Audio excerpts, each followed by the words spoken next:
Perfect. Jazakallah khair. So, Lina, Okay. you may begin. Okay.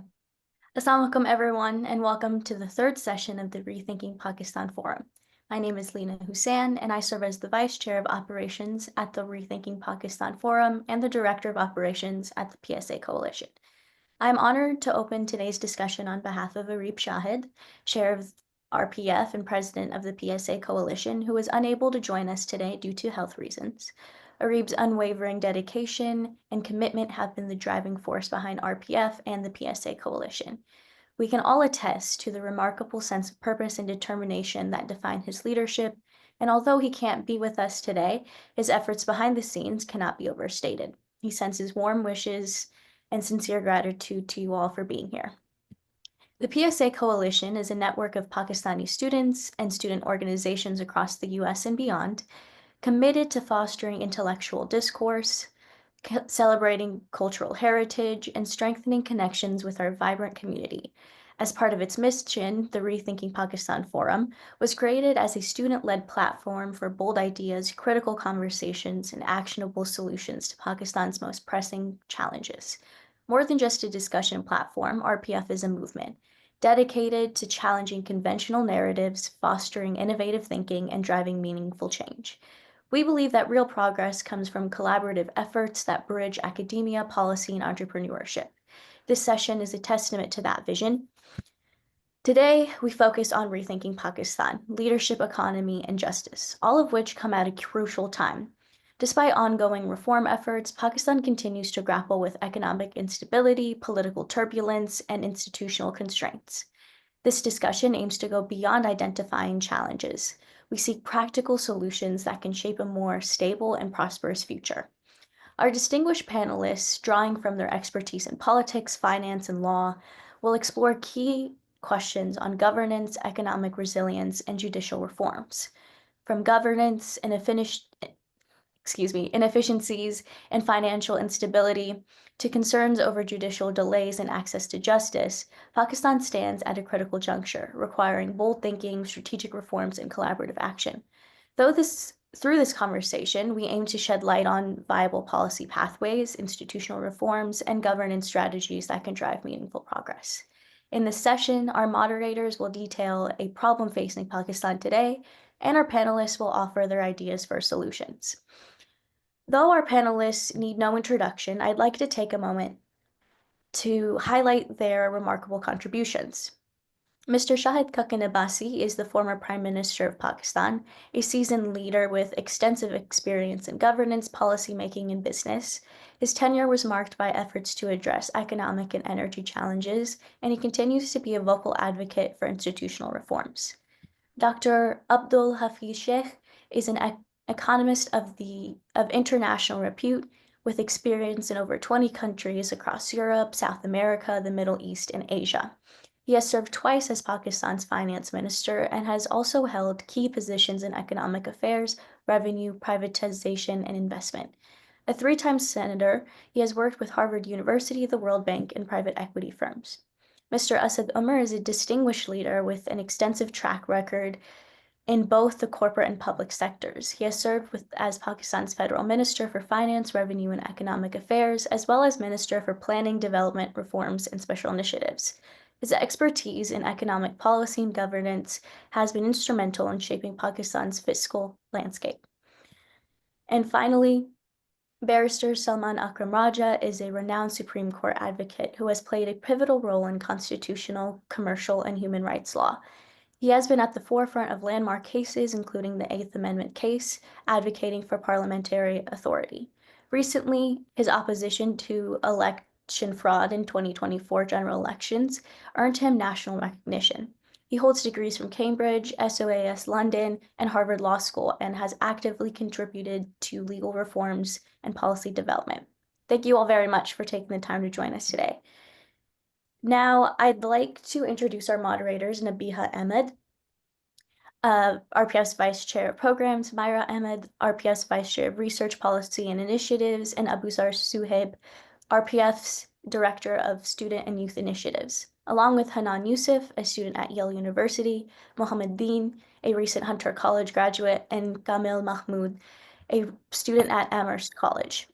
These individuals are all dedicated board members and active members of the PSA Coalition and RPF. As we dive into today's discussion, it is important to recognize that the challenges Pakistan faces are deeply interconnected. Governance, the economy, and the judiciary all shape the trajectory of the nation.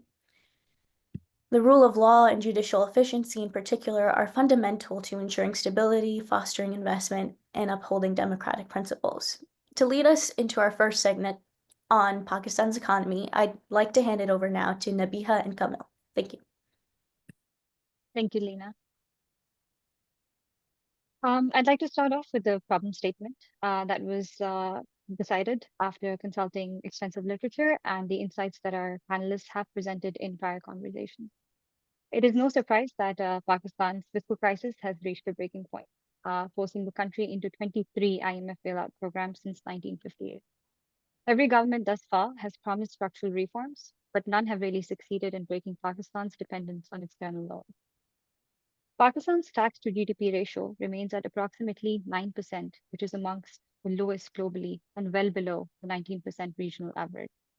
The tax base remains extremely narrow, with large sectors of the economy, such as agriculture and informal businesses, remaining untaxed or undertaxed.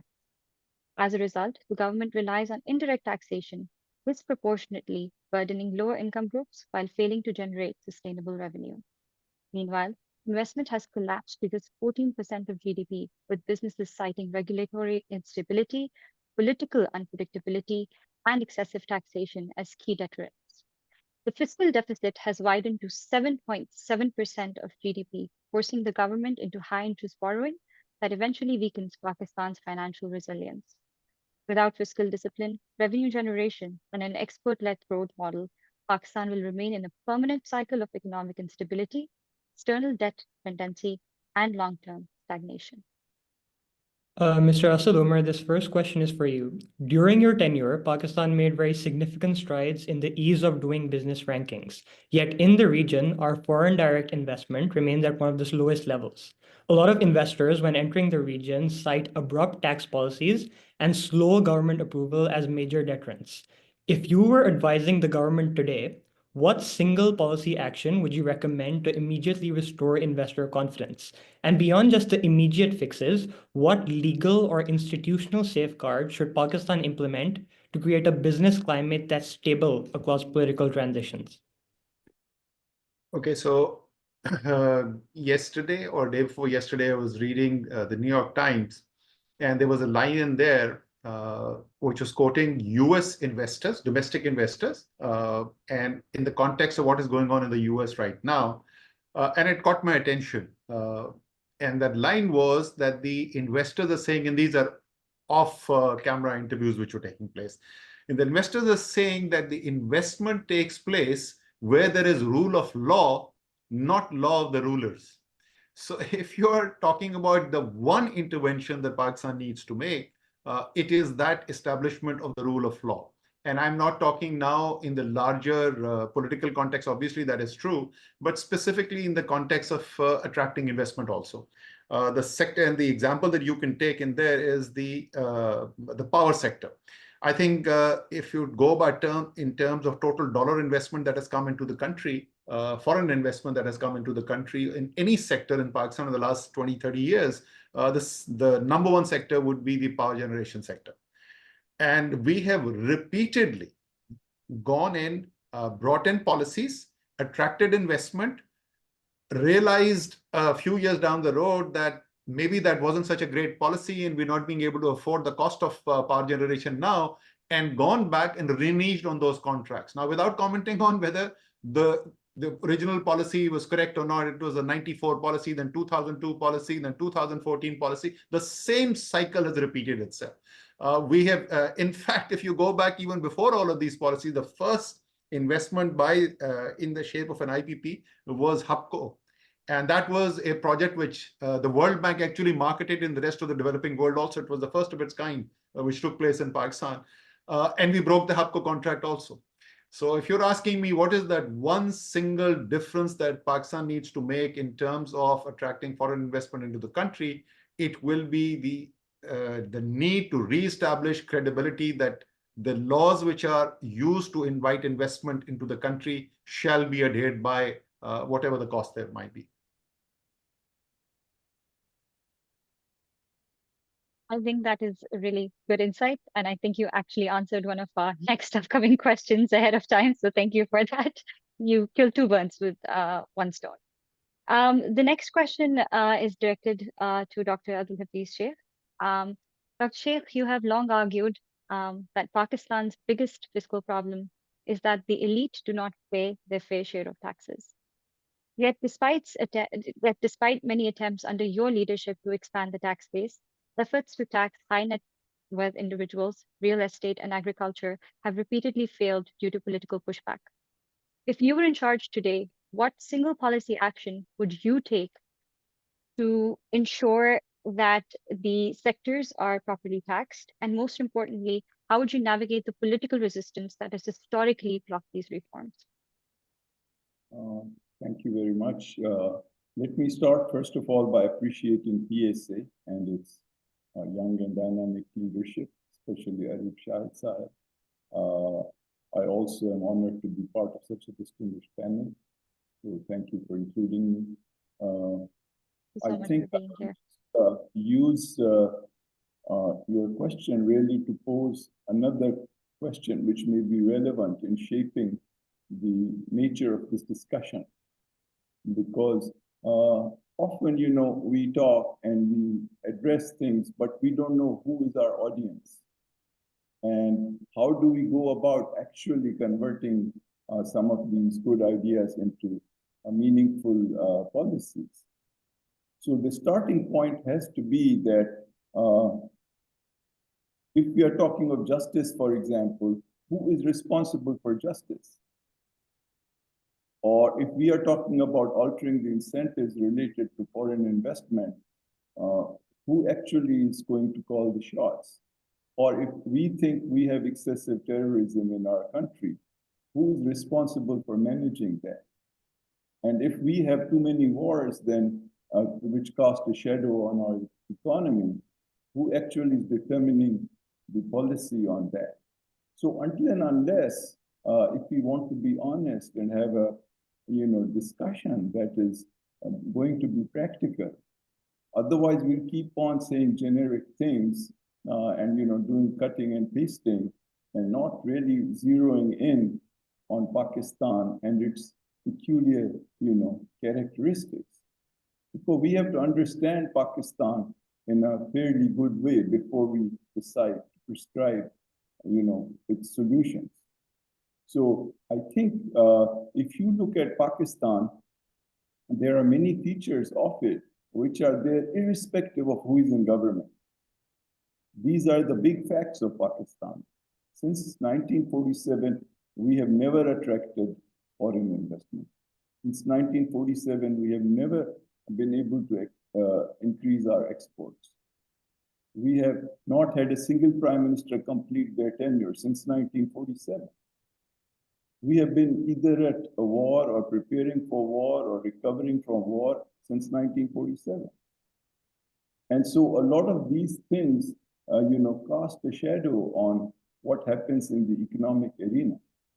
So this is the first thing, because before we venture into governance and before we venture into justice, we have to sort of figure out where is the forum for actually a discussion and eventually, hopefully, a resolution of these issues. So this is a general comment to set the stage. Now, we also have to resist the temptation to say, what's the single thing that you will do?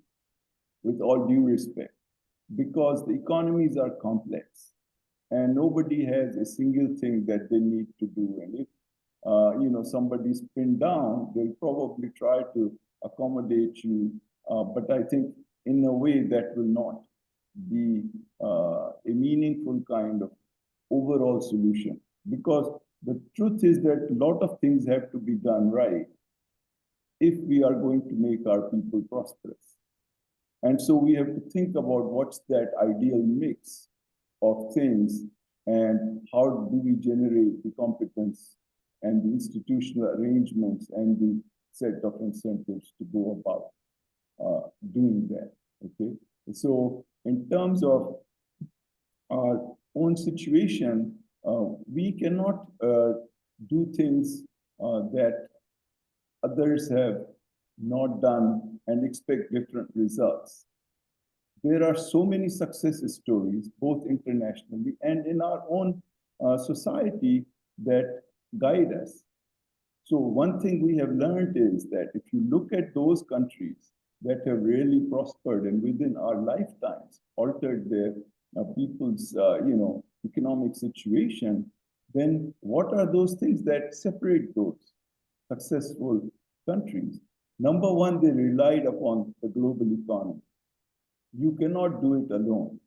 So if you're not going to be able to export, and if you're not going to be able to make partnerships or alliances with others, then I'm afraid there is no other way to bring prosperity.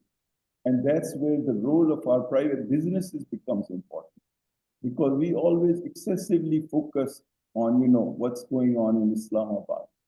The truth is that we have to focus much more on what's happening in Karachi and Lahore and Sialkot, and why our businesses are unable to kind of go beyond a threshold. Secondly, and this is the last point, is that we have to understand Pakistan, a new Pakistan, where 5 governments are at work, at least. And I think if we don't grasp that reality, we will be off the mark again. A lot of the things that matter to people, which impact their quality of life, are in the hands of the provincial government. Whether it's basic health, basic education, drinking water, municipal services, maternal care, law and order, police, smaller courts, and all that.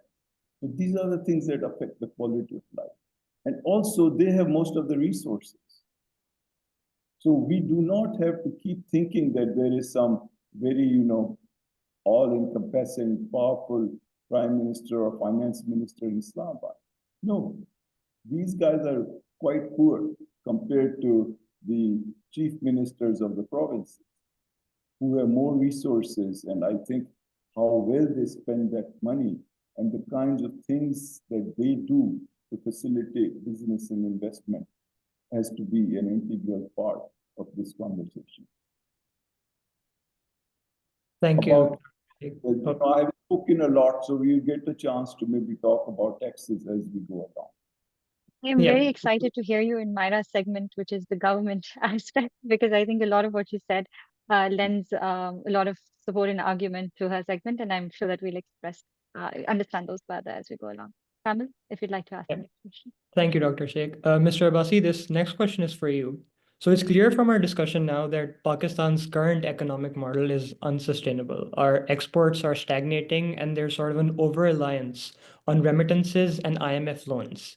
If Pakistan wants to achieve sustainable economic growth, what do you think is the most realistic strategy to boost our exports and reduce our deficits? Should Pakistan focus on manufacturing and industrial exports? Should we focus on our IT and services exports?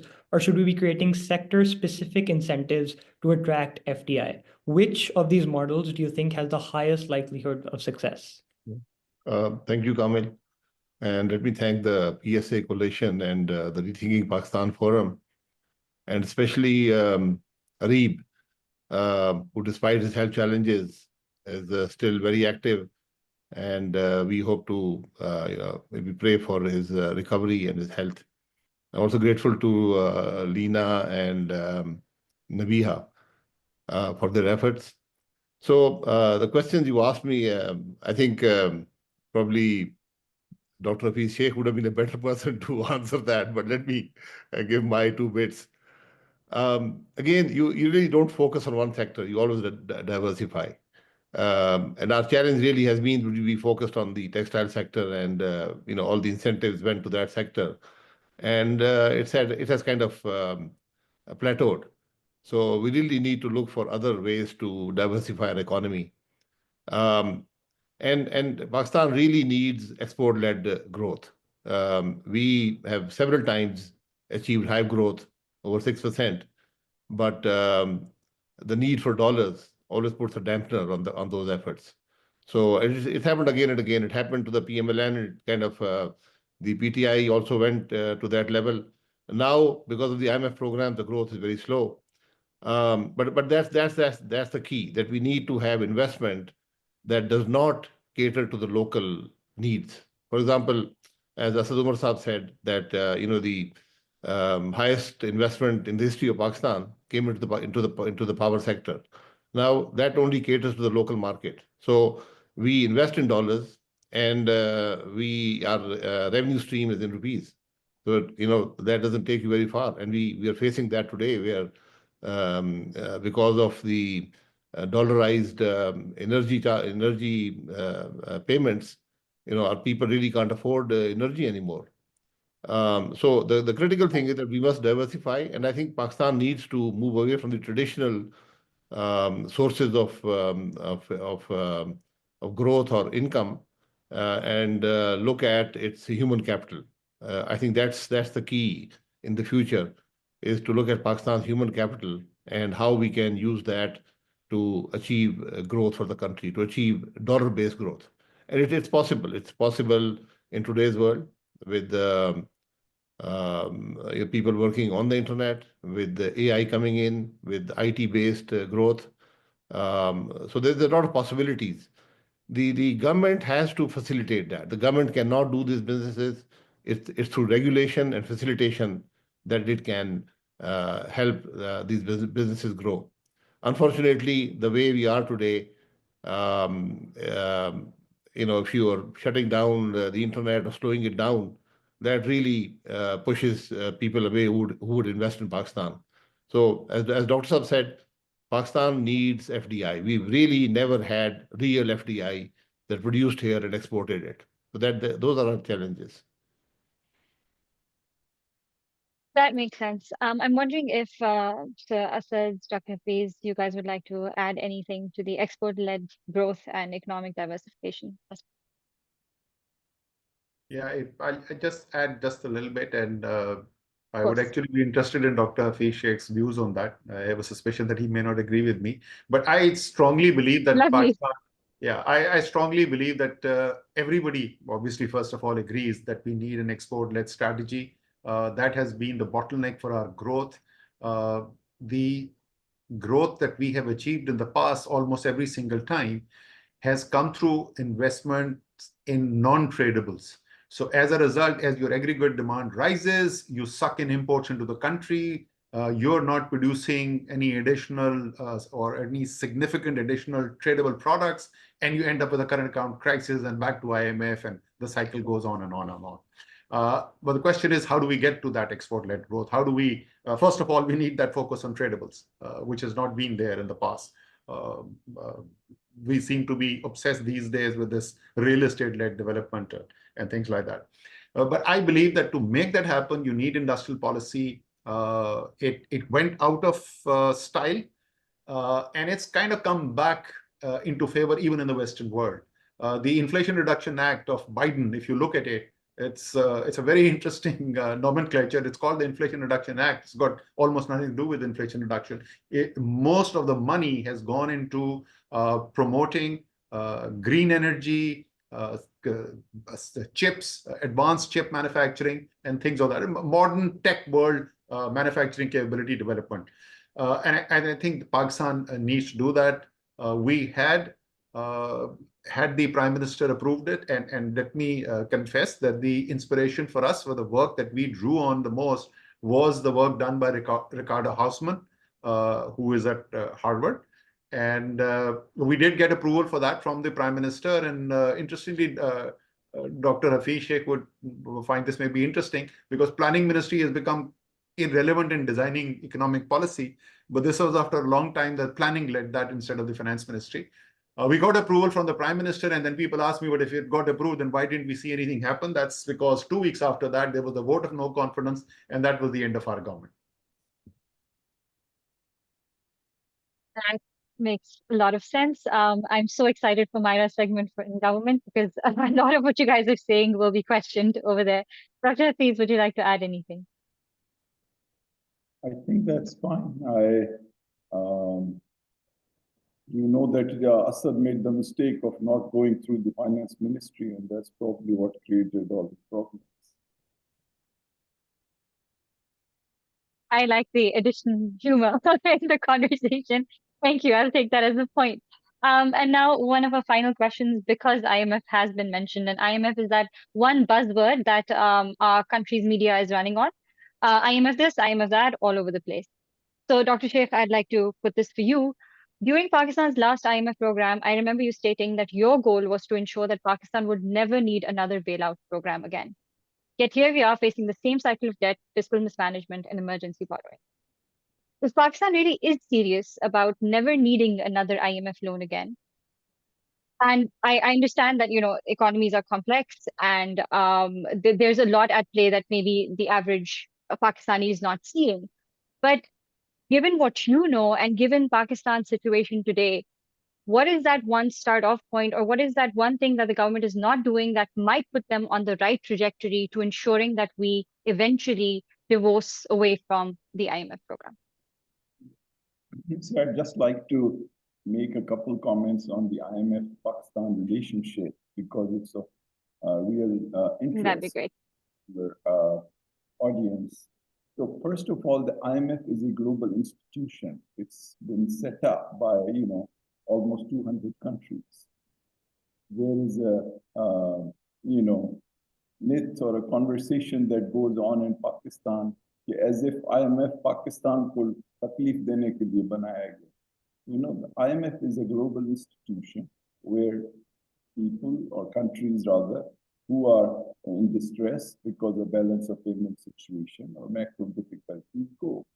And why do they go there? Because the IMF funding is less expensive than commercial markets. And because when you go to the IMF, you are sending a signal to the rest of the world that you are going to, quote, act in a fiscally responsible way. So it's not like they are demanding that any country go to them. So I think Right.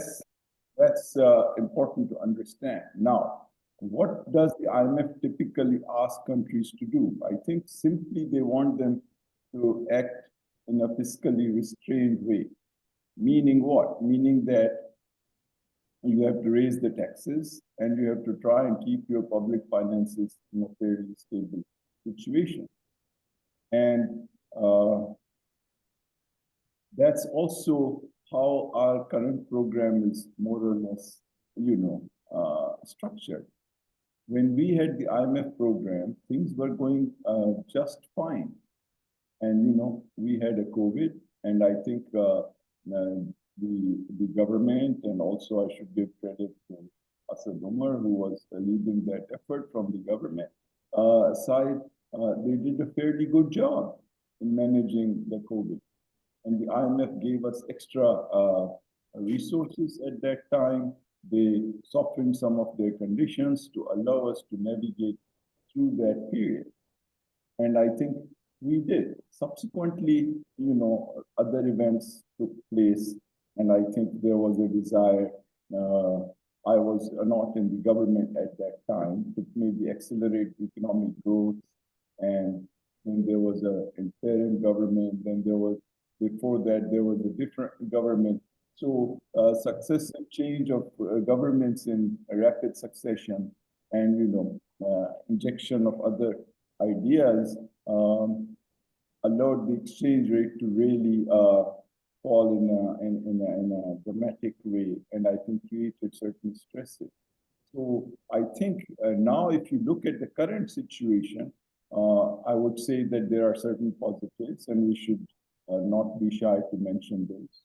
First, that the IMF program is more or less on track. Key, that inflation has begun to really come down. 3, that we have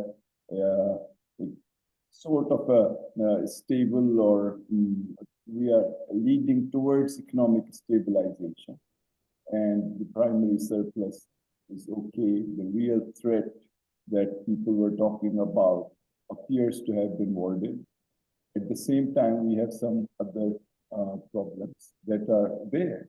For example, exports and FDI, as already taught. The large-scale manufacturing sector is more or less stagnant. People have suffered a great deal with high inflation for a longish period of time, so they are suffering. And we have these considerations that are there, and we need to continuously go to a set of court trends to get loans rolled over and so on. So, it's a kind of a situation that brings me to the question you asked. Now, look, at the moment, we need to try and ensure that this IMF program concludes successfully. But what we need to understand is that the IMF program is a necessary condition, but not a sufficient condition. We need to figure out what we want to do beyond just going on and on about, doing the IMF program. What we really need to do are the kind of things that this, meeting is discussing. And we should say at the least that it's IMF plus plus. And the role of the leadership and the government is to figure out what that plus plus has to be. And, there is a whole set of things that go into structural adjustment. And if we do not tackle those, then clearly we can have an IMF program, we can conclude it successfully. But the moment we try to press the accelerator to have higher growth, we immediately run into, foreign exchange bottlenecks and so on. And the cycle becomes repetitive. So I think this is an opportunity. It's for the government. They have, the chance to really figure out what are the things. And I think this group, as well as other people, can highlight those. It's not like it's a big secret on what needs to be done.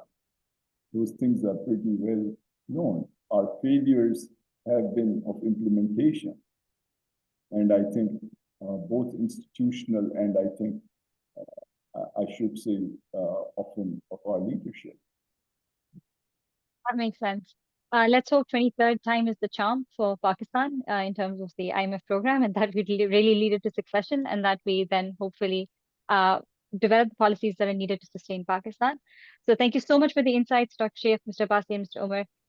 It's definitely clear that Pakistan's economic challenges can not be solved in isolation. That's something you guys were hinting at as well.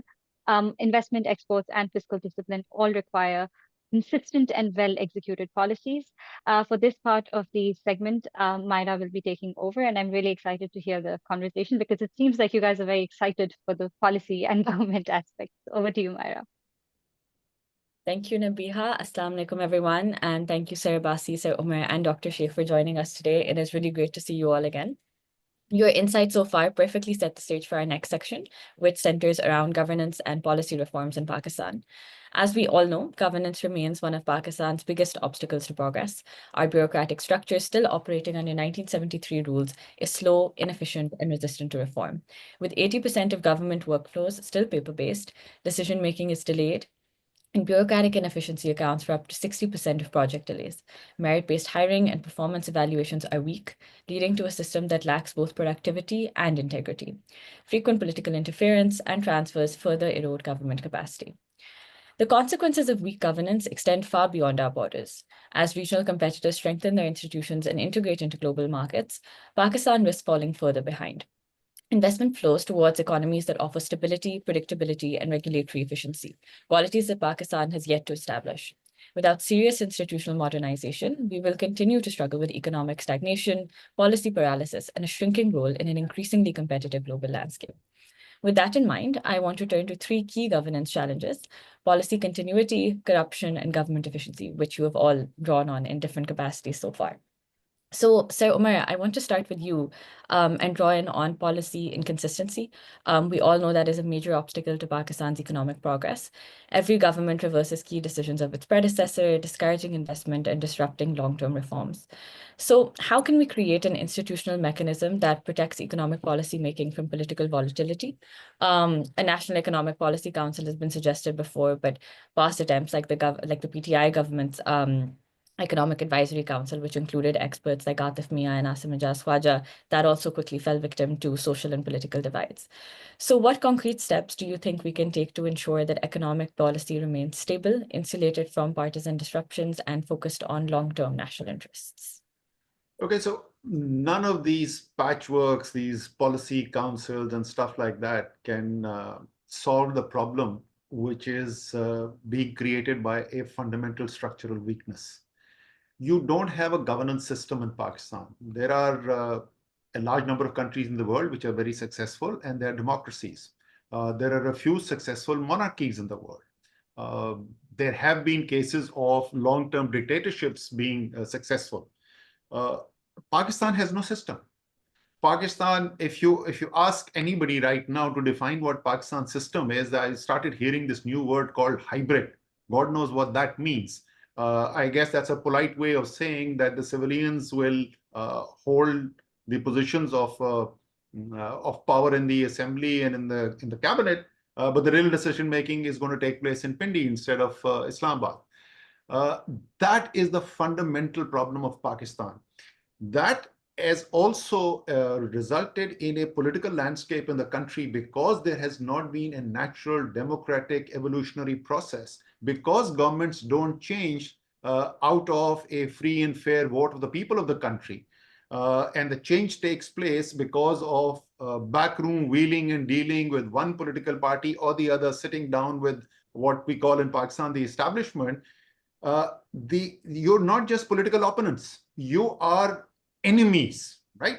And when the government changes, it is not simply a change of government. Biden was there, Kamala Harris lost the election, Democrats no longer in the White House, Republicans come in, Donald Trump is president. 4 years later, there's an election. There's a continuity in the system. And as a result, there is severe partitioning from one government to the other. It's not just a change, a political handover. It's a question of now whether it's going to be Shahid Khaqan Abbasi who's going to be in jail, or is it Asad Umar who's going to be in jail, or Nawaz Sharif or Imran Khan. So in a system like that, you cannot have continuity. I was a planning minister. Personally, I have a relationship going back, a reasonably friendly relationship going back with Ahsan Iqbal, 20 years. But Ahsan Iqbal has never once asked me, Asad, why don't you come in and tell me what were you up to? And he might agree with me or not agree with me. And the reason is that he cannot be seen to be inviting a political enemy, a anti-state element who's got cases of terrorism against him to come and sit in a government office and have that conversation. And the same would be true of any government. I'm not particularly picking on Ahsan Iqbal or these people. So that's what Pakistan needs more than anything else. If you're going to have policy continuity or you're going to have effective governance, you need a very, very simple thing to take place. Let the people of Pakistan decide who's going to run Pakistan. Let the elected representatives decide how Pakistan is going to be governed. They will make mistakes. They might do a good job. They might do a bad job.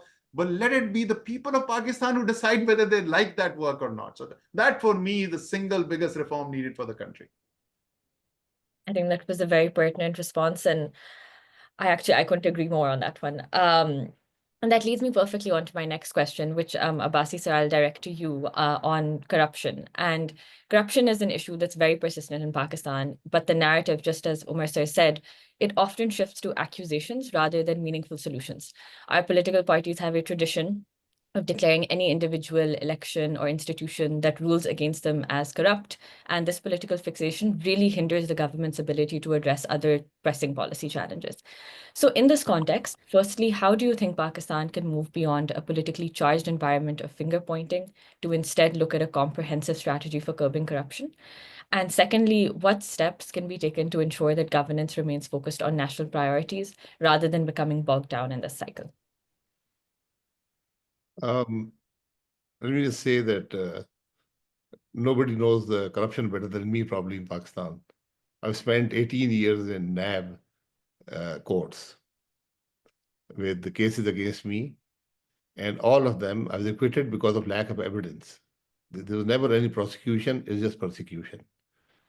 Our most corrupt institutions in Pakistan today are our so-called accountability institutions. NAB is the most corrupt organization in Pakistan because of the authority that it wields.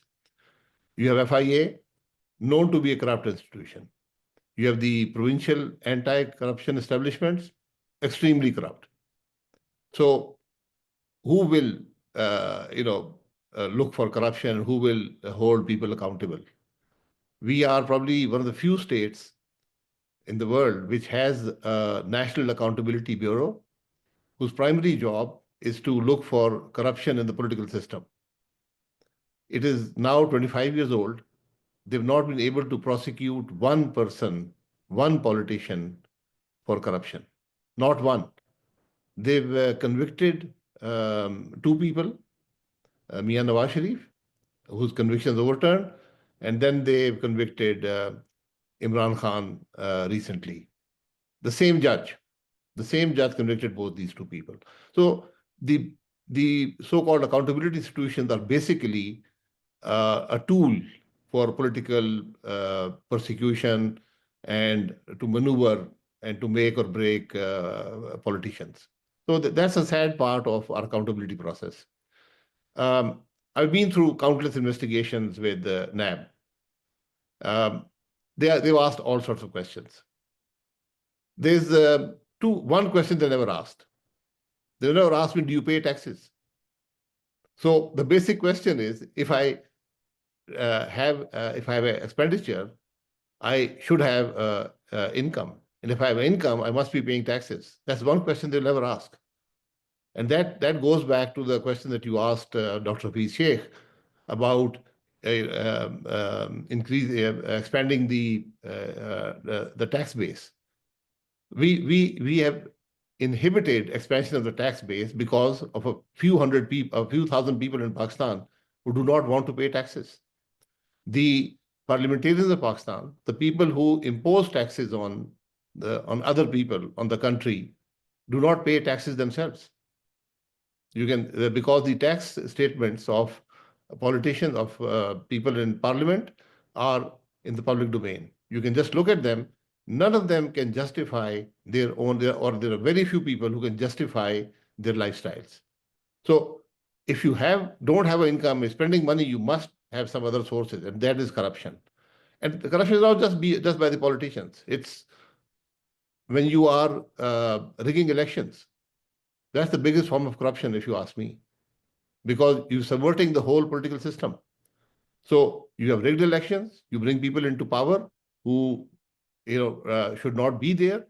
They're not sent there by the people. They're not accountable to the people, and they end up having policy. They end up cutting deals that are very detrimental for the country. So when you don't have people in power who have a mandate, you have political instability. When you have political instability, there's no economic growth. When you don't have economic growth, you have social instability. There's a very vicious cycle at play here. And we all talk of corruption all the time. And every government, I can tell you, is more corrupt than the last government.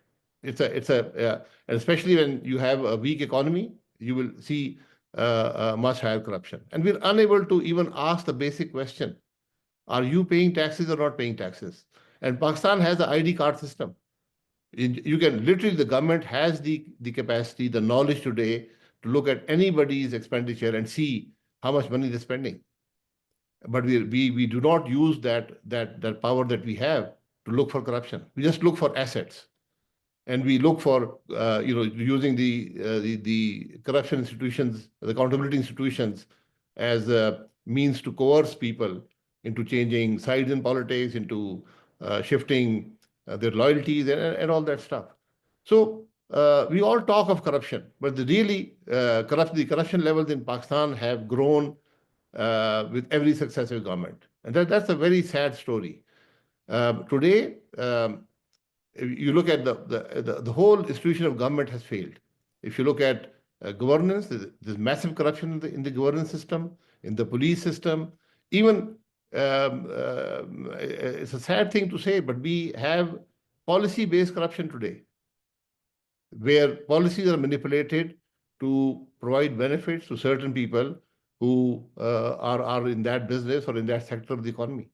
So it's just a massive failure here, and the leadership is either part of it or they're unable to or unwilling to fix the system.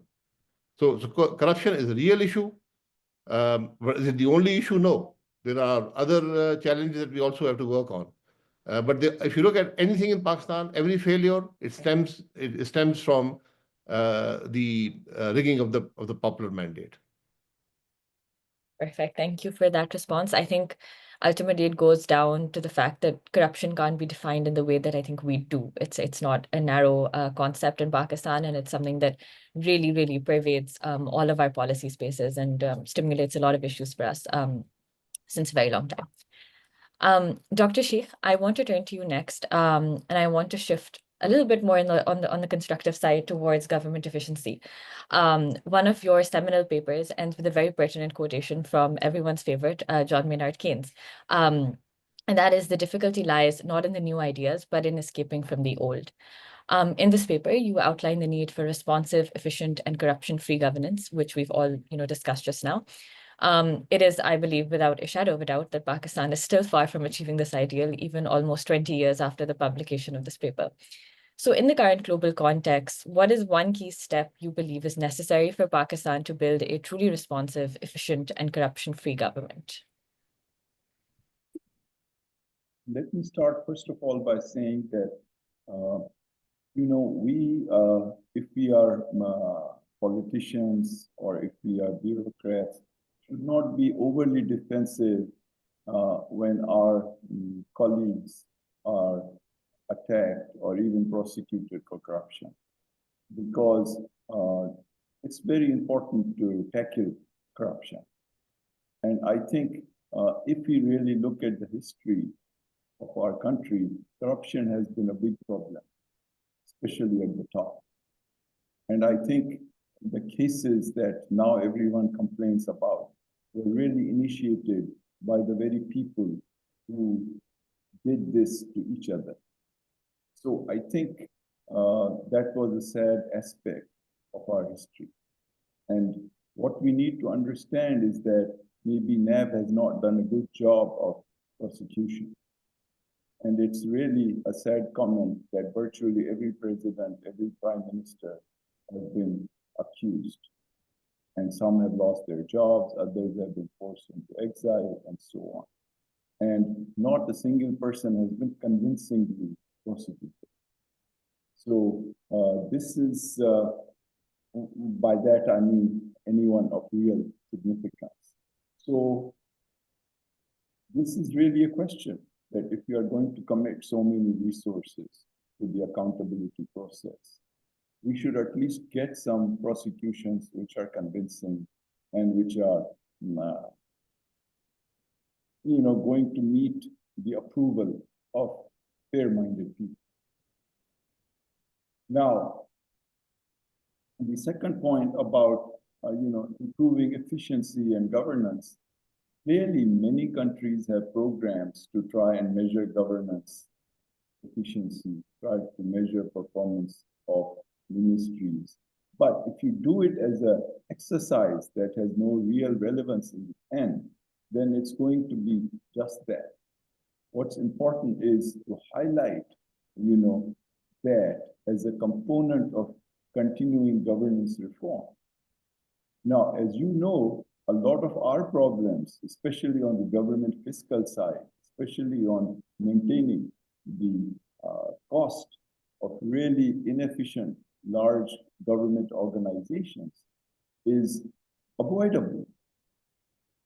When I don't want to say it as if I'm praising myself, but when I was a minister for privatization during those 3 years, 2003 to 2006, we were able to privatize 34 companies. worth $5 billion US. And those companies are continuing to contribute to the fiscal situation in a positive way. Things like Habib Bank, things like United Bank, things like many other, entities. I left that job in 2006, and today is 2025. In 19 years, guess how many companies have been privatized? 0. So we don't have to convert everything into an ideological argument. It's a practical argument. We just are too poor to sustain these kind of inefficient organizations. And I think there are people like Mr. Shahid Khaqan Abbasi who are quite happy to buy airplanes to fly people between Karachi and Lahore or Karachi and Dubai. So why does the government have, when they need to spend that same money on retiring their debt, when we need to spend that same money in educating 10,000 people from first grade to matriculation by not buying a single plane? So I think these are the choices that we have to make. And I think this process somehow has to be initiated. And I agree with the comments of our colleague that public's mandate has to be important. But we also have to worry about competence. And we also have to worry about how governance can take place in the 21st century without injection of genuine expertise.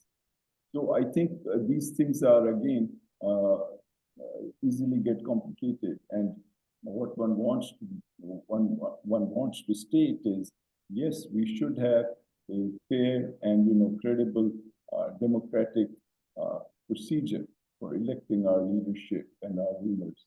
And at the same time, we should demand competence and good quality from them. Thank you so much for that response. And I think once again, it comes down to giving Pakistan's people the capacity to demand, whether it's demanding competence, demanding efficiency, or whatever it may be. But thank you so much, all three of you, Sir Abbasi, Sir Umar, and Dr. Sheikh, for your valuable insights. We've explored the crucial need for policy continuity, the steps required to combat corruption, and the reforms needed to build a more efficient and responsive government. Your suggestions provide a great roadmap for overcoming the governance challenges that have hindered Pakistan's progress. We can only hope that Islamabad is listening. I will now hand over to Abuzer, who will be leading our segment on the judiciary, which can perhaps facilitate some of the solutions we've discussed here today. Over to you, Abuzer. Thank you so much, Myra. We have been touching on themes and topics already, but I'll just frame the problems for you guys before I dive into the questions. So Pakistan's legal system is failing its citizens and businesses alike. Over 2 million cases are currently pending, with contract enforcement taking an average of 976 days, making businesses disputes nearly impossible to resolve in a timely manner. With only 4,000 judges serving 250 million people, Pakistan's court system is severely understaffed and requires at least 15,000 additional judges to meet demand. The 26th Constitutional Amendment has further weakened judicial independence by allowing increased political influence in judicial appointments. This raises concerns about whether Pakistan's judiciary can remain impartial in high-stakes cases, especially those related to governance, corruption, and economic disputes. Pakistan also, unfortunately, ranks among the worst in the world for contract enforcement. And investors frequently cite legal uncertainty as a key reason for avoiding Pakistan.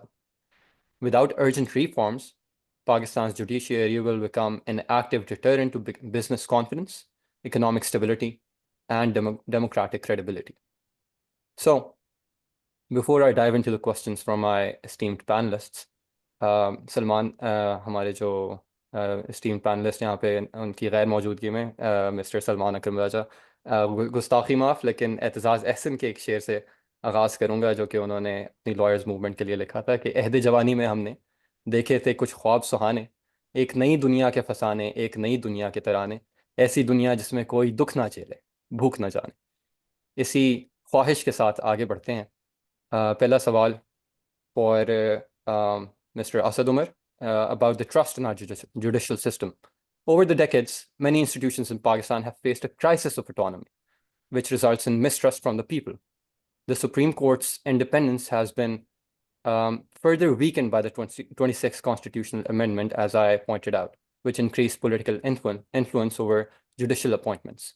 In your opinion, what is the quickest and most viable way to rebuild this trust, and what policy could be implemented to facilitate this process?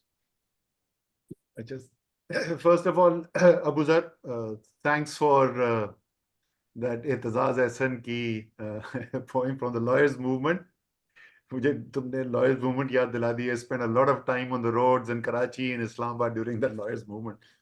देखो, I have a problem with the way you formulated your question, because the way you formulated your question is the way the leadership in Pakistan has tried to address the issues of Pakistan. What can be done quickly? So I've been saying this, and generally I'm talking in terms of economic reforms. The fundamental structural reforms of Pakistan that need to be addressed would take maybe 3 to 4 years before they start showing results. And because we are not willing to wait, therefore we say, okay, give us something that can show results in the next 90 days.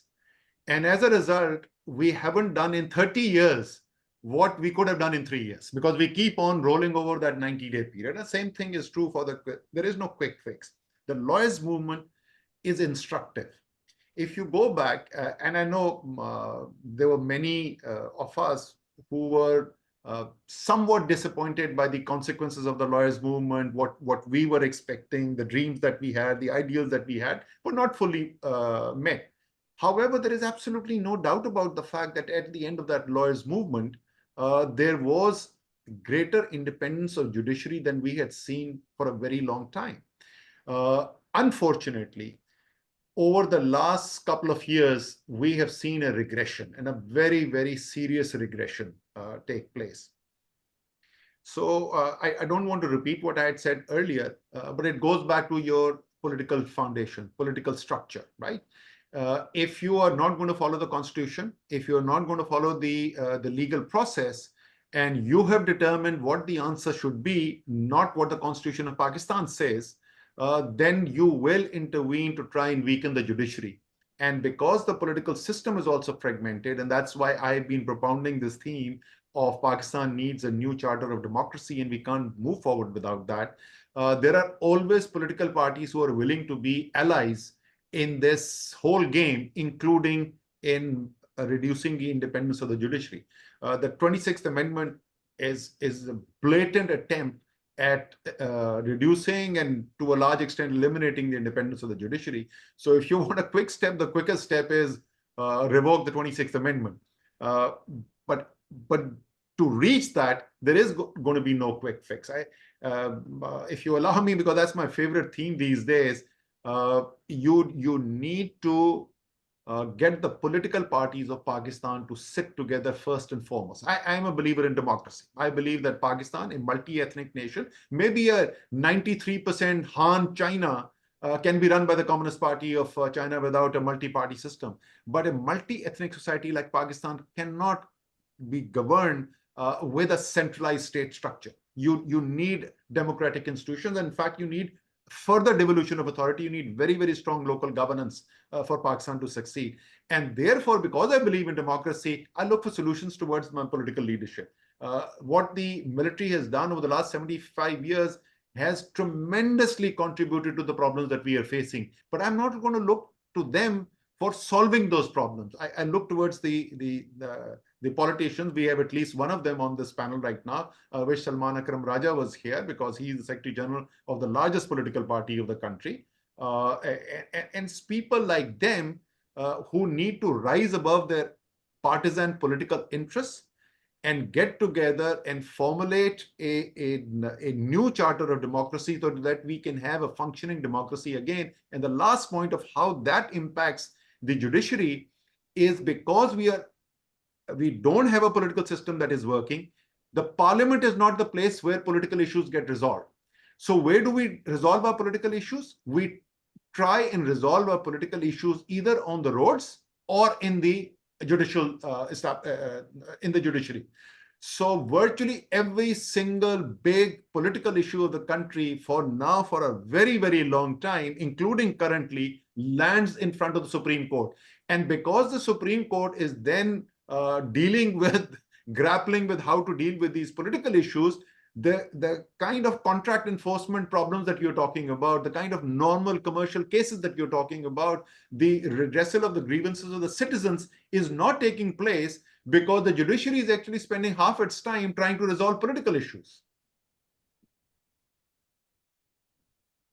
Thank you so much for that detailed answer, sir.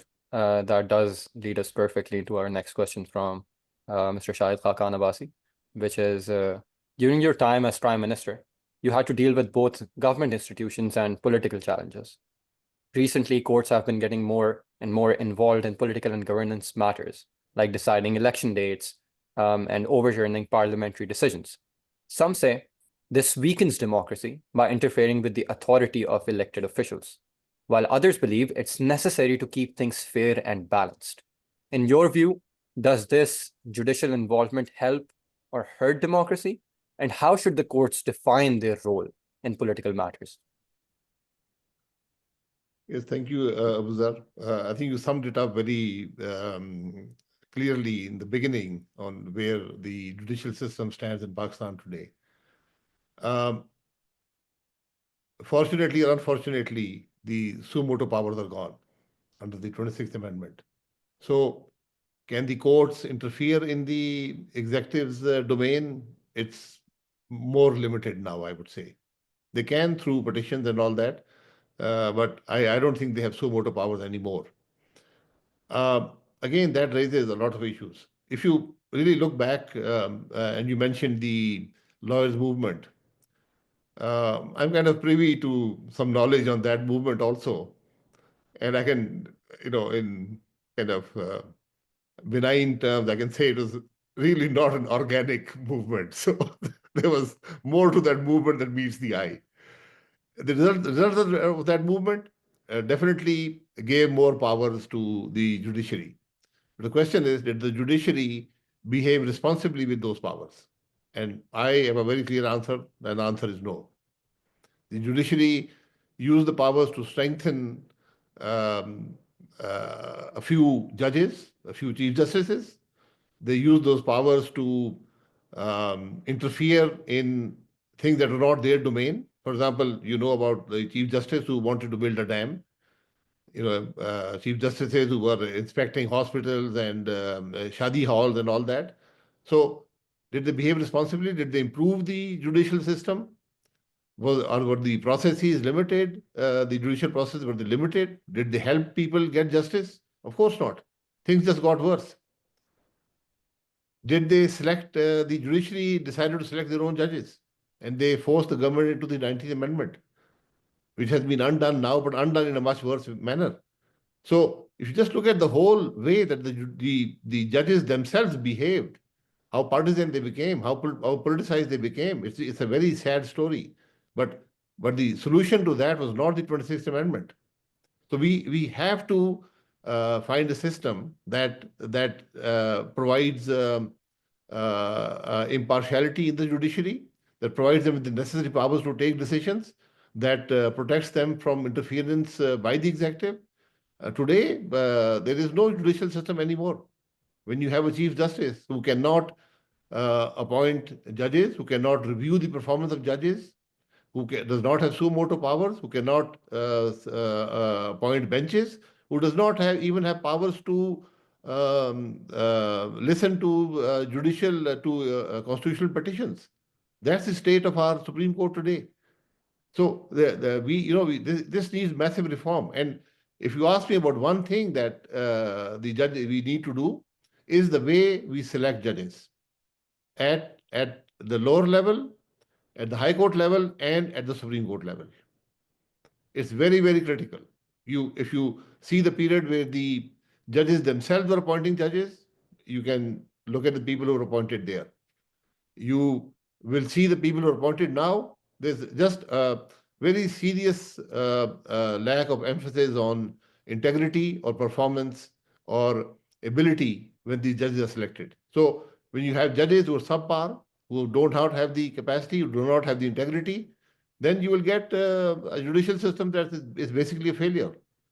And if you ask me what's the way, look at the way the American judges are selected. You must have an open, public, live forum where questions can be asked of potential applicants for the higher judiciary, questions to be asked, and they have to answer those questions. I think that's the starting point to select and appoint judges. It's very critical how you select judges, what kind of people do we get in the judiciary. For example, at one point in time, we were in opposition, and I proposed amendment to a certain bill, which basically said that any judge, any person who wants to become a judge, when he appears before the parliamentary committee, which had no powers to reject him, could he please put 10 years of his income tax returns before the committee so the people can see did he pay income taxes? And that was shot down jointly by my party and the party that was in power at that time. So we have ourselves, I think, allowed the judiciary this leeway where it suited us, and then allowed to restrict them when it suited us. I think Salman Raja Sahib is here. He probably has much more to say than I ever will on this. So I'll defer to him. Thank you. Assalamu alaikum, sir. Welcome to the session. I have actually been listening in for the last 1 hour, not realizing that you couldn't see me. So I just realized that you were not recognizing me as a panelist. Ji, sir, that was an unfortunate Anyway, I'm here now and happy to answer, and I would join the other panelists in commending this effort. Well done. Thank you so much, sir.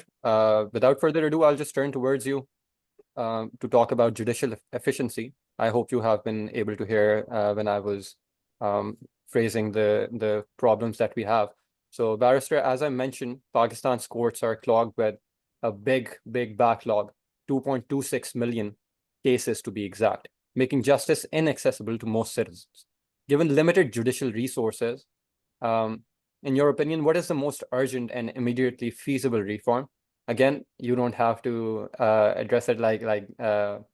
Asad Umar said. It doesn't have to be immediate, but if you feel like there are pertinent changes to be made that can reduce case delays, should Pakistan prioritize hiring more judges, expanding mandatory mediation, or creating specialized commercial courts? Which approach would produce the fastest results with existing resources? Well, thank you. I think there's something to be said for all of these, proposed measures. But the main issue really is the idea of justice in Pakistan. That's in serious jeopardy as we speak, and has been really for several decades. But what we see today is a complete meltdown. So the idea that there is law, that things have to be determined in accordance with law, the idea that justice has to be done through the courts, all of that really has ceased to exist at the moment. So the general perception, and that's important, at every level in society, is that the courts only exist to persecute. They exist ultimately to do what the powerful desire of them. And that's a disastrous conception to have about the judicial system. So the ordinary Pakistani does not think that going to court will bring him or her justice. And you live, therefore, in a state of desperation. You keep worrying about what might happen to you if a right is taken away from you, whether it's your plot that gets occupied by somebody or it's your election that gets looted. There will be no real justice coming your way. You'll have to negotiate with the system at some level to achieve what you think is rightfully yours. So that's the key fundamental problem with our justice system today. And this goes all the way back to what every panelist has said, the breakdown of the basic social contract between the state and the citizen, that the citizen's voice, that the citizen's rights are important. We no longer believe in that. We believe that there is some conception of the national good which overrides all norms of decency, all norms of fair play, all ideas of justice. So it's the ends determined somewhere out there in Islamabad or Rawalpindi, which determine everything else, how the entire system is run. So you have a system today, the judicial system as part of the larger system of the state, which really is wounded. Judges, bureaucrats, police officers, they all feel that they've wronged the people of Pakistan. That perception is pervasive. They'll come to me. I mean, people who were engaged in election rigging will come to us and they will cry their hearts out at what they were forced to do that dark night between the 8th and 9th of February. These were good people, decent people. But on that night, they turned into, villains. And that's not a role that they'd signed up for. That's not why they'd taken, the civil services exam, why they'd joined the police force, why they'd become, bureaucrats. So what the system has subjected them to is really a wound that will not be healed through their lifetimes. So you have a system that really is ashamed of itself. So that's I would say, the overarching comment. But to talk about things more specifically in terms of commercial courts, in terms of contract enforcement, what I've said impacts that also. Once the idea of justice as something sacred seeps out of a system, it seeps out entirely. It's not that there is no justice in election matters or there is no justice in NAB cases where political personalities are involved. The whole idea of justice gets wounded. But coming to the more specific issues that you kind of allude to, you're right. There are far too few judges in Pakistan for the population that we have. We need more judges. We need more trial courts. And we need judges coming out of a school system, an education system, which really equips them to do the job that's entrusted to them. So what we see is dysfunction at an operational level.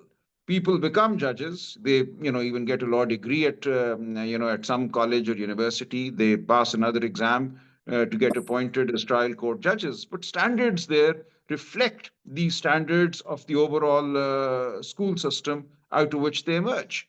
Learning outcomes are abysmal at every level. And that's a very basic, I would say, absence in our system today. The inability to teach our population to do simple things, to teach our population to think critically, to teach our population to really ultimately act as judges or managers, for that matter. So there is a very serious crisis of learning in the country, and that reflects, itself, or it's reflected in the quality of judicial work that you see. And judges who really think that they're imposters in some sense, that they've assumed positions that don't really, that they don't really deserve to hold, end up then obliging the system. They end up indulging in corruption. All of that happens then. So there is a dysfunction which is deep and pervasive. It stems out of the lack of education, the lack of learning, but also is enforced from the top onto the system. The system is told that norms, rules don't really matter.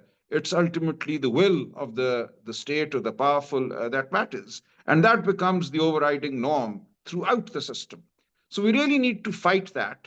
And how do you fight that? It has to be a societal resistance. It has to be a massive political movement. Will we be able to generate that movement? Will we be able to fight for the idea of justice, for the rights of the people? I don't know. But that's the struggle, I think, that each one of us has to get involved in. Thank you so much for expanding on this topic, and we'll be expanding more on this. We have heard from Mr. Asad Umar about the 26th constitutional amendment, so which increased political control over judicial appointments. I would want to ask you more about that. So with these trends continuing, what is the most viable solution to safeguard judicial independence in Pakistan? Should Pakistan adopt an independent judicial appointments board, fixed tenures for Supreme Court judges, or a constitutional firewall preventing political interference? Keeping in mind Pakistan's current political climate, which model do you think is the most achievable? Well, we had a fairly workable model in place. It wasn't perfect, but over the last 30 years prior to the 26th Amendment, we had a system in place whereby judges were being appointed largely outside the sphere of political influence. Yes, there was still some influence, but largely protected. We had a system whereby the senior most judge in the High Court, the Supreme Court, would automatically become the Chief Justice. So judges wouldn't have to lobby with the powers that be to be appointed Chief Justices. All of that has been systematically destroyed by the 26th Amendment. So the 26th Amendment has, as if it were, taken a hammer and it's decimated every progress that we've made over the last 30 years. And it's turned the judiciary into a supplicant, really. The judges now, live on the pleasure or on the basis of the pleasure of the powers that be. So you can see what's happened to each of the courts. They've increased the number of judges in every court. The idea being to pack the court with judges that they will now handpick. There is now a judicial commission, which will always be, the way it's structured, it will always be controlled by the government and those who stand behind the government. So the idea of independent appointments has completely been decimated. So now what you see is a takeover of the judiciary, appointment of judges both to the Supreme Court and the High Courts. And mind you, the number of judges of the Supreme Court was 17. From 1947, starting with 5 judges, we'd come to 17 by the year 2024, October 2024. Overnight, that number has been raised to 34. And now they're going to, and they've already appointed 8 judges to the Supreme Court. They'll appoint more to take the number up to 34. This is the most pervasive or the most radical court packing ever done to any court, I would say, in the history of the last 500 years that we've had modern-looking courts. So the High Courts and the Supreme Court have been packed. Then within the High Courts and the Supreme Courts, they've created what is called a constitutional bench or benches. And these are again handpicked by the executive. So you've shut all doors to a judicial redress. You've made sure that everywhere you have judges appointed by the executive with the blessings of the establishment who will deliver what they're told to deliver. And what they're doing already is not just denying relief to political prisoners, to people like Mr. Imran Khan, or even somebody like me who now has 19 criminal cases against me. Suddenly, in the last 6 months, I've become a pervasive criminal. Every morning, I wake up and I set fire to something. I attack a police station. So these are all terrorism cases that have been registered against me in the last 6 weeks, all across the country. So what you see today is a judicial system which has been rejigged as an instrument of coercion. And one of the effects of this rejigging has come in the taxation domain. Now, taxes are levied by the state all the time, and there's always some dispute over the legality of a particular tax, whether the federation could have levied it, whether the province should have done it, whether it comes within the domain of the kind of tax that it's purporting to be. Now, what they've done is, with this new judicial system, every week, dozens of tax cases are being decided against the taxpayer. And this is all being touted as judicial reform in aid of reducing the fiscal deficit of the state. Now, these cases were often, well-founded in the Constitution. They were things that should have been carefully looked at. But now there's this lawnmower kind of thing going on. Whatever stands in the way of what the powers that be consider to be desirable, whatever they think is an obstacle, whether it's a human being or whether it is the assertion of a right, gets decimated. So today we really have no judicial system. Okay, I've been contesting this military courts case for the last 1 month, where the civilians can be tried by majors sitting in uniform. And that is where they want to send Mr. Imran Khan, with respect to the 9th of May cases.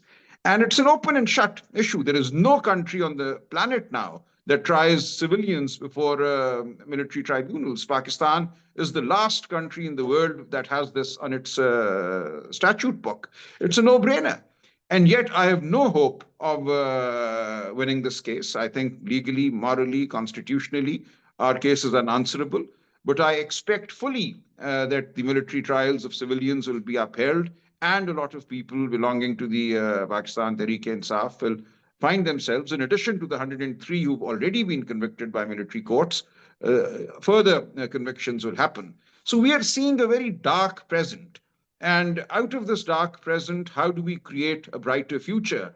That really is the responsibility that's fallen on our shoulders. And there's no way we can stand aloof, we can stand apart.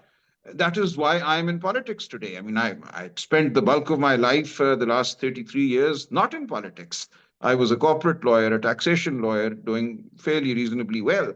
But this, to my mind, is a moment when, whether you are a student, whether you are a practitioner, whether you are a corporate leader, you have to raise your voice for the sake of this country, its systems, and the future. Otherwise, it's pointless talking about economic reform and efficiency and governance reform and this and that. We have no system. You can have no system without a functional judicial system. A functional judicial system has ceased to exist in Pakistan today. Thank you so much for tying these things together for us, sir. These valuable insights from you and the other panelists have given us a solid roadmap and key steps for dealing with some of the judicial problems that plague Pakistan. It is true that our systems are wounded and our country demands sacrifices from us, but still keeping in line with the solution-centric approach of Rethinking Pakistan Forum, I want to close this section by quoting Allama Iqbal from Tulu Islam, where he says, "Agar Usmaniyon pe kohe gham toota to kya gham hai? कि खूने 100,000 अंजुम से होती है सहर पैदा." अभी भी सहर पैदा करने की हमारे अंदर कुव्वत और हिम्मत बाकी है. And we will try to keep moving towards that. With that, I will now hand it over to Dean to close off our moderated discussion with one final but all important question. Over to you, Dean. Thank you, Abuzar. As we've heard through this discussion, Pakistan's economic, legal, and governance-related challenges are deeply interconnected.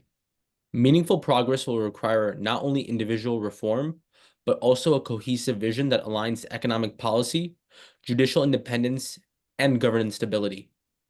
Before we close our moderated discussion, I'd like to pose one final but crucial question to all of our esteemed panelists. This question will be asked in the following order, starting with Dr. Shaikh, then Mr. Asad Umar, then Mr. Shahid Khaqan Abbasi, and then Barrister Salman Akram Raja. All three of you have held Pakistan's foremost policy positions: Minister for Planning, Finance Minister, Prime Minister, Supreme Court Advocate. In these roles, there was power, influence, but most importantly, a mandate to rethink Pakistan's trajectory. Many of these solutions we're discussing today have long been seen as essential for our nation's progress. What structural, political, or ideological constraints did you face in pushing for meaningful reform? Let me start by saying that I have had the good fortune, if you want to use that, or the dubious distinction of having worked for the 6 prime ministers of Pakistan. And what I discover, as a student of Pakistan or Pakistani history, is that we have an anomaly at the very heart of our political life.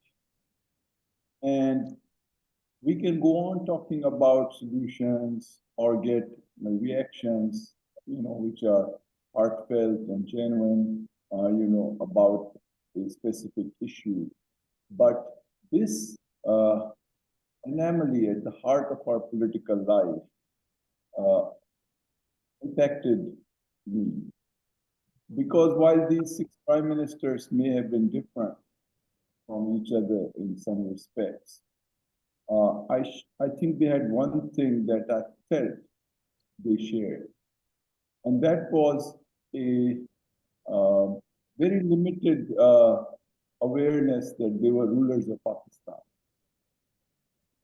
Now, you see, the Constitution of Pakistan says if you have X number of seats in the lower house, you are the prime minister. And the person who sits on that chair is the ruler of Pakistan. Now, if we are going to tackle these big questions, like what is the notion of justice in a society like Pakistan? What constitutes the design of economic incentives to bring prosperity to our people? How are we going to fulfill the idealism and the promise of our founder of this country? Then we need to somehow figure out and this was my original comment with which I started, often we don't know who we are addressing these questions to. Like take the last discussion.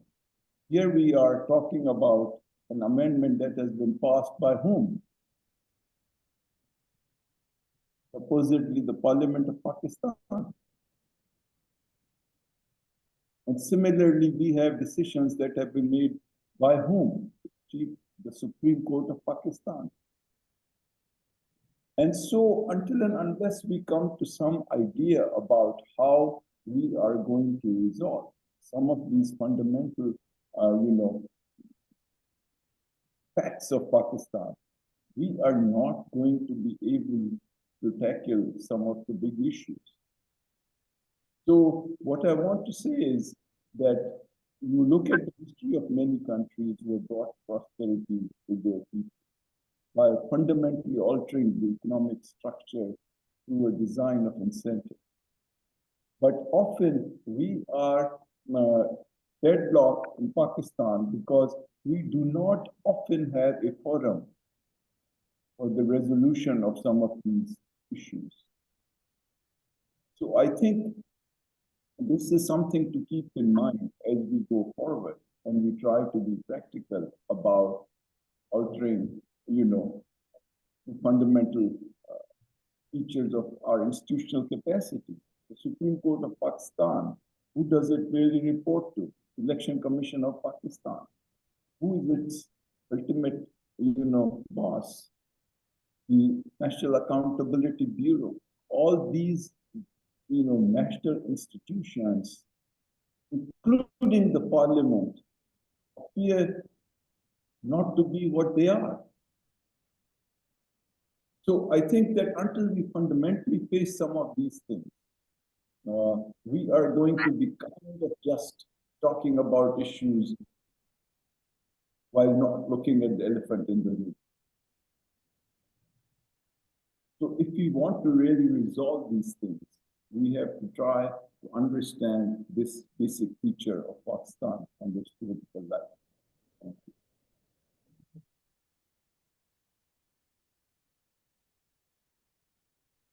Thank you so much, Dr. Shaikh. I think Mr. Abbasi, you're up next. Yeah, thank you. I think it's a very broad question. But if you really look at what inhibits somebody in power from taking decisions, I think the biggest thing is the lack of ability to build a consensus on issues. Because most issues, I believe they can only be solved through consensus. And when you have a political system which is so partisan that politics really turned into an enmity and into really a sense of great distrust in the other, between the government and the opposition, it's very difficult to achieve a consensus. So whatever we learn in opposition, we are not able to put into practice in when we are in power. We actually forget what we had talked about when we were in opposition. We're unable to implement reform. The political system kind of treats the prime minister as almost a monarch, and the prime minister also wants to behave like a monarch. That he's whatever he says is the law, and the parliamentary democracy does not work that way. Then you have the issue of capacity and competence within the political system. We've had so much interference that you really don't have too many people who are able to contribute to running a government. The bureaucratic system has failed to an extent that it's unable to support policy making or the cabinet in its decision making. So there's a massive failure within the whole system, and that leads to the inability to run government. So Pakistan has really massive issues today. It needs radical reform, which we do not have the capacity to even articulate, let alone implement. So these are very serious failures. And if you really ask me, one basic thing is the failure of leadership. A leadership which does not have capacity, which does not have integrity, which often doesn't even have a popular mandate, which sells its soul to come into power, cannot deliver. We need to understand that. And the sooner we understand that, the better off we are. And Pakistan today needs a consensus on issues. We have massive, massive failures. Almost every system of governance has failed. And the only way to move forward is through radical reform on which we all must achieve a consensus. So it's a question of providing the right leadership for Pakistan. Thank you so much for that insightful answer, Mr. Abbasi. Mr. Umar? Right. So where is the weakness in the system, and why is there a difficulty in delivering? You're as effective in delivering what the citizens need as the strength of the institutions which are running the system, right? Whether it is the executive, the parliament, or the judiciary. And where do these institutions draw their strength from? In a modern society, in especially a country like Pakistan, a multi-ethnic society, 250 million people, these institutions do not draw their strength from the barrel of a gun, or as you would say in Pakistan, from a black Vigo Dala, and that enforces the decisions of the executives down to the grassroots. So if the populace, if your citizen does not have faith in the legitimacy of the institutions running the country, if the citizen and the state don't have a connect between them, where the citizen is by choice giving up the rights and obligations, or rather the rights that they have, and giving the power to a select set of people sitting in those institutions to govern the affairs of the country, you're not going to be successful. And that is why, as I had said earlier, the starting point for everything has to be the primacy of the citizen of the nation. Until we let the people of Pakistan decide how it is to be governed, who it is to be governed through, we are not going to be able to move forward. You cannot have a system which has been brutalized, where institutions have been decimated because you wanted to control levers of power, and then expect those decimated, weakened institutions to have delivery which meets the expectations of the people, and where you are able to keep pace with the rest of the world. You guys are young, but for people of my age, I've said this earlier, I used to buy this World Development Report of the World Bank during my college days from my pocket money. And all we have seen, particularly for the last 35 years, since 1990 in particular, that I have seen that, just the only thing which changes is which country has now gone ahead of Pakistan. Well, you keep falling behind, so there has to be something systemic, something structural which is holding you back. It cannot be the nature or the personality of the prime minister, or for that matter, even the nature or personality of the army chief at that particular point in time, or the Chief Justice of Pakistan at that point in time. We may have criticism about all of them. There is something structurally wrong, and that, to me, that fundamental structural weakness is that the citizen is not in control of the destiny of the country. I know it sounds grand, but in my opinion, until you're able to do that, you're not going to move forward, and we'll keep moving around in circles, and every new generation will be asking the same question that you're asking from us today. Thank you so much, Mr. Umar. And then we'd like to conclude this question with asking Mr. Salman Raja Akram. We're all really saying the same thing ultimately. There is a principal contradiction, that afflicts our system. So on paper, we have these institutions, we have the parliament, we have the Supreme Court, we have a bureaucracy with certain assurances and so on. But in reality, all of this gets overridden by the brute power that is, employed to achieve momentary results. And we've seen that again and again. So every 10, 12 years, our systems are kind of completely decimated, and then we try and rebuild them again. political parties are decimated. Why is Asad Umar not still in the political party that he had joined? Why is he not contributing on the basis of the experience that he'd gained? I have joined a party and I know how much pressure I am under to leave. So they target a certain kind of individual, I've now come to realize, who they do not want to see in the political system. They want to see people that they can somehow control, manipulate, that they can, subject to some kind of a threat, and so on. So we really have a de jure system, which is constantly overridden by the de facto power that is exercised. So there really ultimately, at the end of the day, is no system. The 26th Amendment, on the face of it, was passed by Parliament. But those of us involved in the process, involved in the negotiations, the backdoor, conversations, know how it was passed. It was passed through Vigo Dadas, through people being abducted, beaten up, their wives, children being abducted and beaten up, and people forced to vote a certain way. So it's preposterous to say that the 26th Amendment was passed by the Parliament of Pakistan. It wasn't. I know that. And anybody who has any sense of reality in Pakistan knows what happened. Similarly with the elections, similarly with many of the key decisions coming out of the judiciary. We know the whole outcome of the system is a procured outcome. It's not an organic outcome. It's not something that is evolving, that is allowed to evolve, that is allowed to imbibe values, that is allowed to listen to the people, and so on. It's always an imposition. Every 10, 12 years, whether it was Ayub Khan or whether it was Zia or Musharraf, or now what we have, the hybridity that we are now experiencing, which is probably worse than any martial law in our history.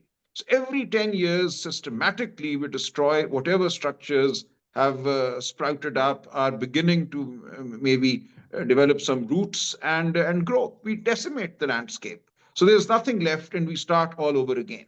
So that is our fundamental problem. And we as a nation will have to take a stand on this. We will have to say no more.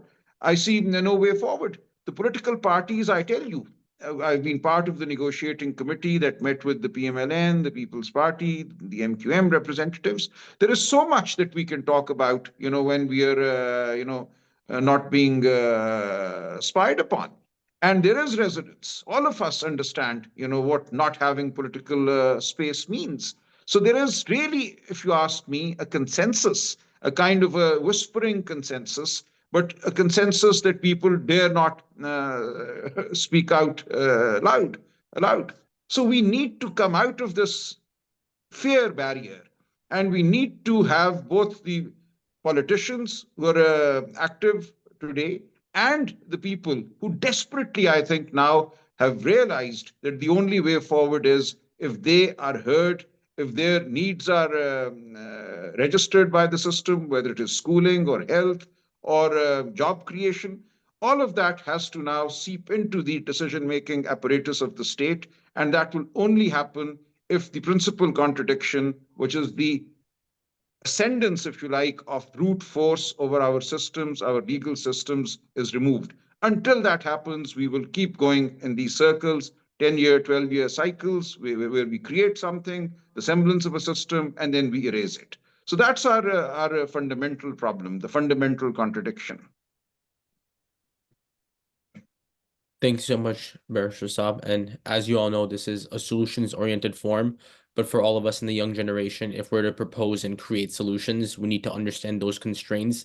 Thank you so much for sharing your wisdom with us. And I'd like to now pass it on for the next segment to Nabiha, who can help us with the transitions. And once again, thank you for explaining all the constraints that y'all have had to deal with during your time in office. Thank you. Thank you so much, Dean.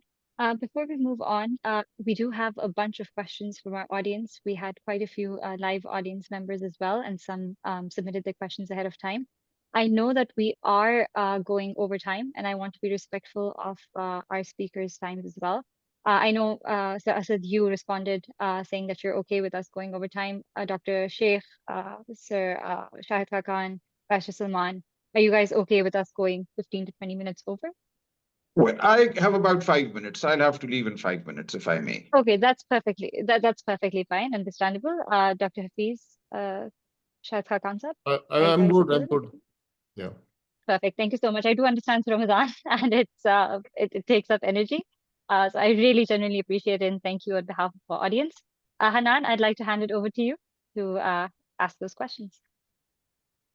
Hello, Assalamu alaikum. Thank you so much for everyone's insight. As Nabiha mentioned, we are going to do this a bit in a rapid style form. So please keep answers to approximately 2 minutes or so that we can accommodate as many audience questions as possible. We are so grateful that our reach and the potential for this discussion to have great tangible impact is reflected on the amount of audience engagement that we've had. We've had more than 300 questions from student professionals, members of the Pakistani diaspora abroad and back home. So we've had to keep it down to just a few questions that I'm going to start off with. The first one being for Asad Umar and Abdul Hafeez Shaikh. How do you assess each other's strategies and decisions during your respective tenures as finance ministers? In your view, what was the most and least effective policy implemented by your counterpart, and what key lessons can be drawn from these experiences in managing the Pakistani economy? Okay, so I've said this publicly in many television programs earlier also, so I'll repeat the bottom line of my opinion. I think Hafeez Shaikh did a very fine job as finance minister, and I don't think that replacing him was a good decision.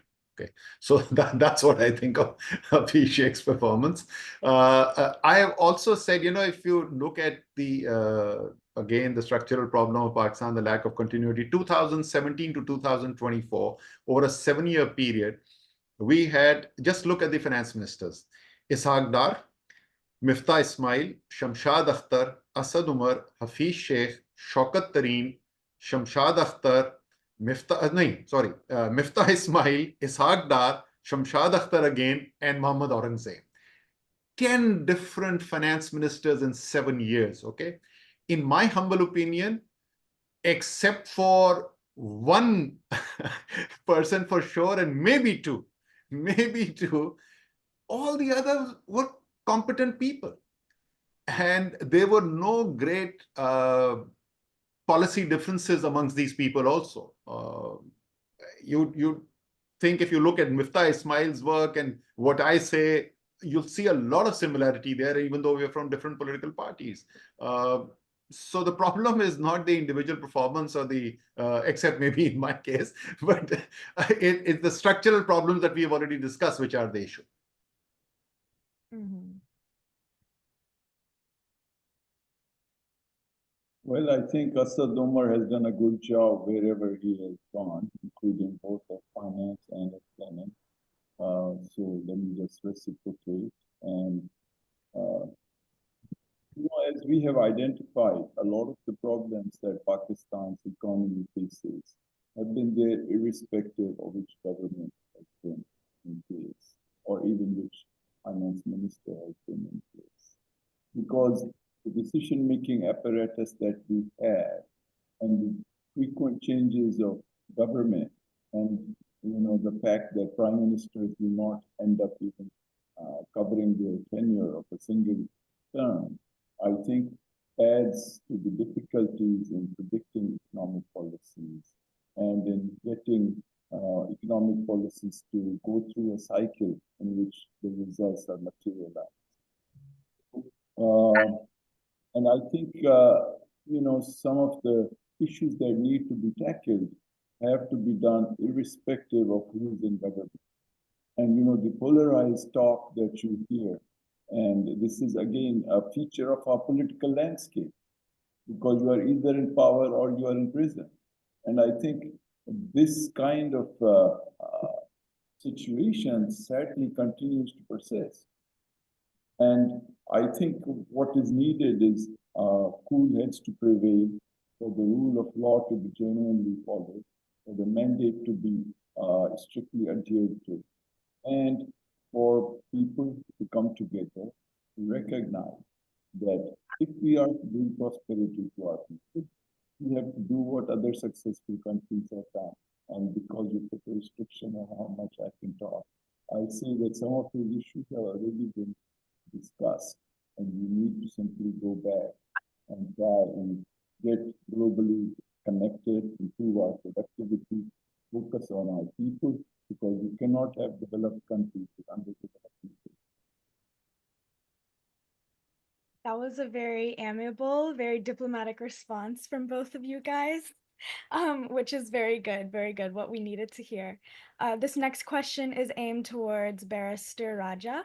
As a renowned lawyer, what steps should be taken to support law students from non-legal backgrounds and minority groups who lack family connections or resources in the career space? Given their challenges in securing mentorships, internships, and career opportunities, how can the legal community help bridge this gap? Okay, I think the legal profession needs to be fundamentally restructured. We really need to enable firms to come into existence, or more firms to come into existence. The legal professional landscape in Pakistan is still very much that of the lone operator. People, with some standing who have a chamber, and then a bunch of people, youngsters, kind of hang around as juniors and are paid abysmally, and then are told to go and find their own way out there in the world. There should be, I think, a structure within law firms whereby young people who join a law firm are able to grow within it and move from being young associates to being partners and so on. So that's a very major, I think, flaw in the way the legal profession is structured at the moment. It's just far too hard to make it in this profession, and that's why most people who join, very bright people, end up having to withdraw. They go in-house, they do start doing other things, they join banks and so on. So that's a problem with the structure of the legal landscape, if you like. Now, yours was a very specific, law-specific question. So that's the answer to that. But in a wider sense, I think having a more structured judicial system would help. People would be able to grow on the basis of their hard work and merit, and not be held back by corruption, held back by by the influences that our judicial system is subject to, which reduce the effect of hard work and merit, because people get decisions on account of other influences. And so being a connected lawyer often becomes more important than being a bright, hardworking lawyer. So the ambiance that we have, which kind of is not very meritocratic, obviously affects a young lawyer's career. I agree.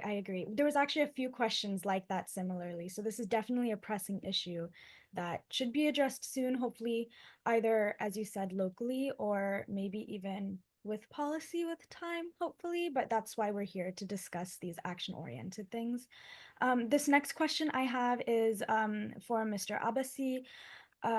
The PSA coalition, Pakistan's significant assets are its skilled diaspora and growing youth population. So how can we leverage these to drive economic growth?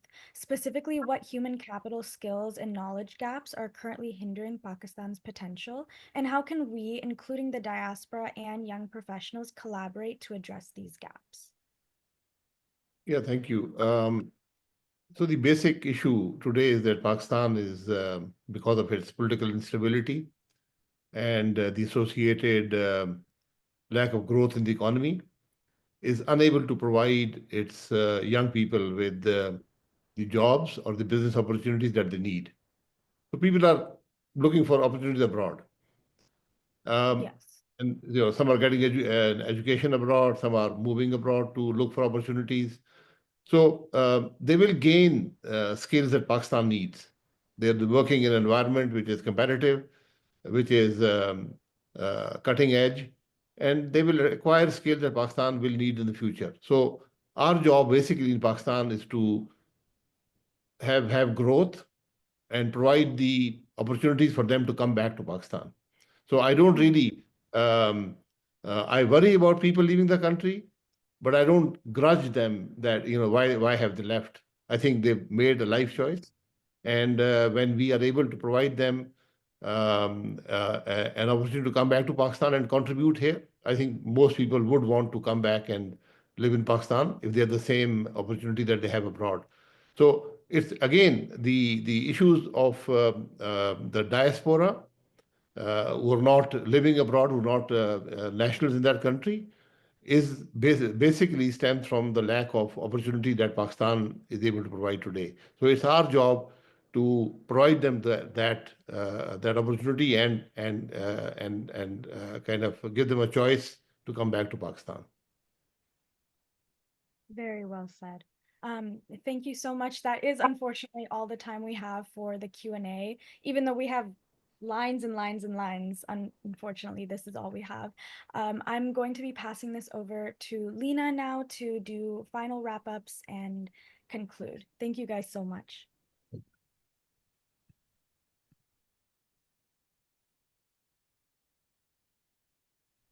Thank you, Hanan, and thank you to our speakers, and thank you all very much for joining us today. I know this was a long session, but we learned so much today.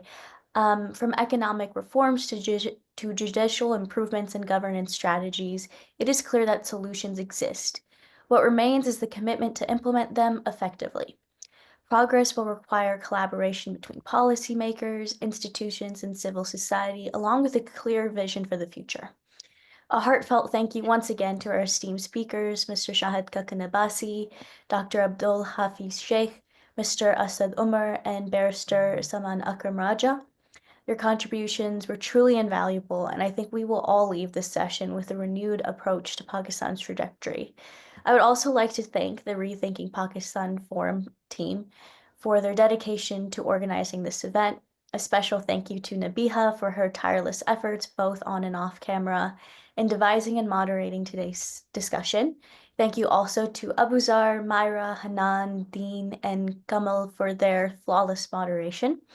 Thank you also to Farwa, the RPF Creative Director, for her efforts behind the scenes. Most importantly, as always, thank you to Arib, the President of PSAC, and the RPF Chair, whose dedication, leadership, and vision make these events possible. We hope that the ideas shared here will resonate far beyond the confines of this event, sparking continued dialogue and action. Once again, thank you for joining us. Allah Hafiz and Pakistan Zindabad. Thank you.